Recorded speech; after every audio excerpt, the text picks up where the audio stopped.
नमस्ते. माझं नाव राजसिंह सत्यवान डुबल, प्रभाग क्रमांक 12 मधून अपक्ष उमेदवार म्हणून लढतोय मी. आणि आज इलेक्शन कमिशनने, निवडणूक आयोगाने आम्हाला बॅटरी हे चिन्ह मिळालेलं आहे. हे बॅटरी हे चिन्ह आहे. तर आता तेच सर्वांसमोर जाणं ह्या 4 दिवसामध्ये, आणि वेळ ही यावेळेस निवडणूक आयोगाने खूपच कमी दिलेली आहे, स्पेसिफिकली अपक्षांना. कारण 4 दिवसामध्ये ते पूर्ण प्रोसेस मतदारांपर्यंत पोचणं हे खूपच डिफिकल्ट आहे. आता मी जे ग्राउंड झिरोला बघतोय ते तसं बघता टाईम जास्त द्यायला पाहिजे होता. कारण ही लोकशाहीमध्ये अपक्ष जरी असेल तरी त्यालाही त्याची बाजू मांडणे आणि त्याच्यासाठी लागणारा वेळ द्यायला पाहिजे होता. ठीक आहे. एनिवेज, सो आता मी जास्तीत जास्त लोकांपर्यंत परत गेली 5-6 दिवस मी सर्व लोकांशी भेटतोय, बोलतोय, प्रतिक्रिया जाणून घेतोय. एक उत्साह आहे की त्यांना असं वाटते की हां, नवीन चेहरा आहे, नवीन विचार घेऊन मी येतोय सर्वांसमोर. तर त्यांना ते आवडत आहेत आणि त्याचा थोडासा इम्पॅक्ट पण जाणवतोय मला, की भरपूर लोक मला स्वतःहून फोन करत आहेत, येत आहेत आणि सांगत आहेत की ते म्हणजे त्यांना हे जे आहे हे सगळं आवडतंय. आता येणाऱ्या काळामध्ये बघूया की ह्याचं मतामध्ये रूपांतर होतं आहे का.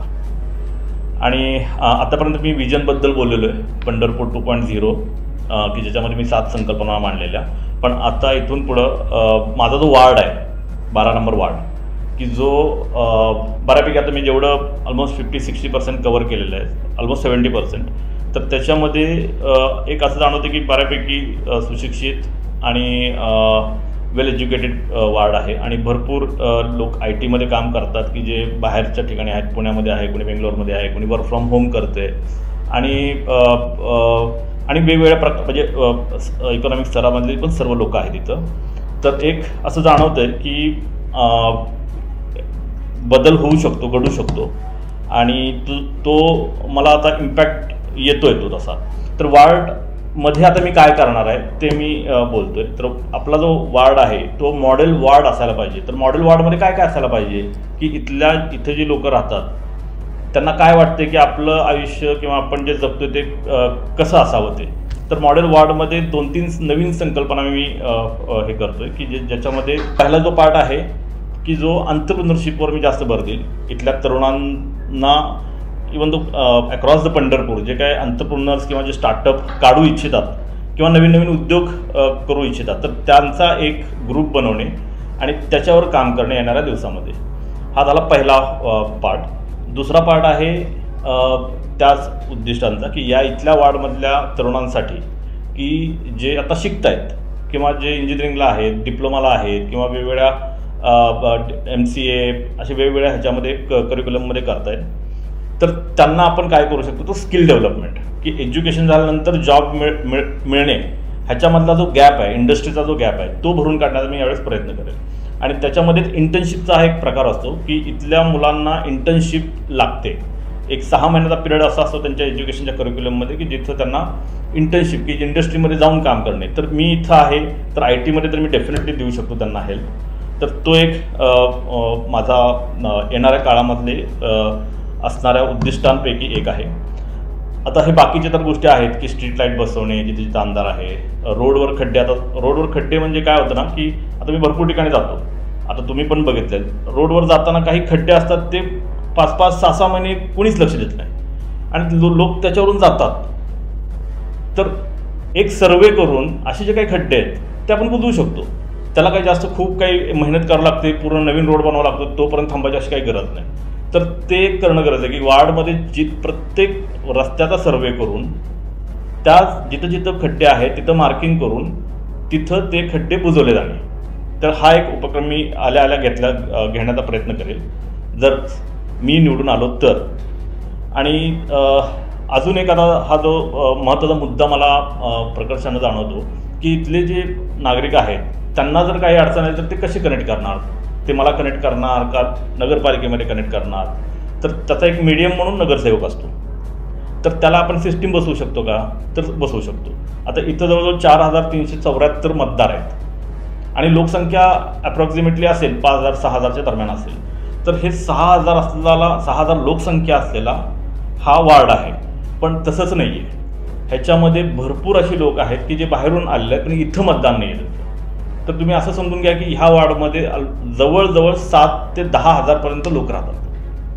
ठीक आहे, ह्याच वॉर्डमध्ये की ज्यांचं मतदान इथं नाही आहे पण ते इथं राहत आहेत, ते एज्युकेटेड आहेत, काही कामानिमित्त इथं राहत आहेत. तर त्या सर्वांशी एक डिस्कस करून एक कम्युनिटी डेव्हलपमेंट करणे, म्हणजे त्या नागरिकांचा सहभाग घेणे, त्यांना जिथं ज्या सुविधा लागणार आहेत त्याच्यासाठी. तर असे छोटे छोटे ग्रुप्स किंवा नागरिकांचे ग्रुप्स बनवून त्याच्यावर काम करणे. आता जो नागरिकांना भेडसावणारा जो प्रश्न आहे की ज्यातला नगरसेवक लागतो, तर त्याच्यासाठी आपण काय करू शकतो. एक ग्रामपंचायतीला जर तुम्ही बघितलं, आता आमचं गाव आहे अजून किंवा कोणत्याही गावामध्ये ग्रामपंचायतीचं एक सेपरेट ऑफिस असतं.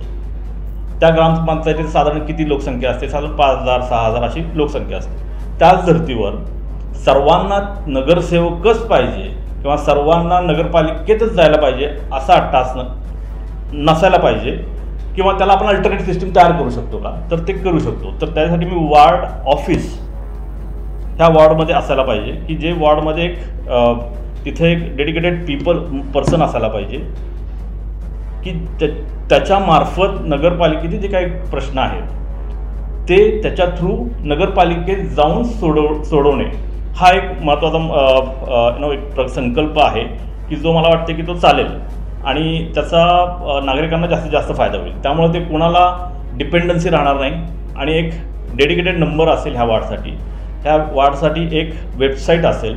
त्या वेबसाईटवर ह्या वॉर्डमध्ये काय कामं झालेले आहेत, कोण कॉन्ट्रॅक्टर आहे, काय बजेट आहे, किती बजेट डिस्बर्स केलेलं आहे, की जेणेकरून नागरिकांना कळेल. तर ही ट्रान्सपरन्सी आणणं ही महत्त्वाचं आहे आणि ती ट्रान्सपरन्सी आणण्याचा मी ह्याच्यामध्ये माझ्या वचननाम्यामध्ये जाहीरनाम्यामध्ये मी लिहिलेलं आहे आणि जे पॉसिबल आहे तेच मी लिहिलेलं आहे. तर हा आहे मॉडर्न वॉर्ड 12 आणि मी आता सर्वांसमोर जातो आणि त्यांना हे वॉर्ड काय संकल्पना आणि हे होऊ शकतं का, तर हे पॉसिबल आहे. ह्याच्यासाठी खूप एफर्ट्स घ्यावे लागणार नाहीत. येस, ह्याच्यामध्ये आता स्किल डेव्हलपमेंट आणि स्टार्टअप एंटरप्रेन्योरशिपसाठी डेफिनेटली कंटिन्युअस काम करावं लागेल. ते मी येणाऱ्या काळात करेन. तर याचसाठी मी सर्वांना आवाहन करतो की तुम्ही ह्या गोष्टींवर पण विचार करा आणि जर तुम्हाला वाटलं की नाही हा चेंज होऊ शकतो, हा चेंज बदल घडू शकतो, तर तुम्ही हे बॅटरी म्हणून साईन आहे. येणाऱ्या काळामध्ये 12B 3 वेगवेगळी मतं तुम्हाला टाकायची. तर 12B मधलं एक मत माझ्यासाठी टाकावं अशी मी विनंती करतो.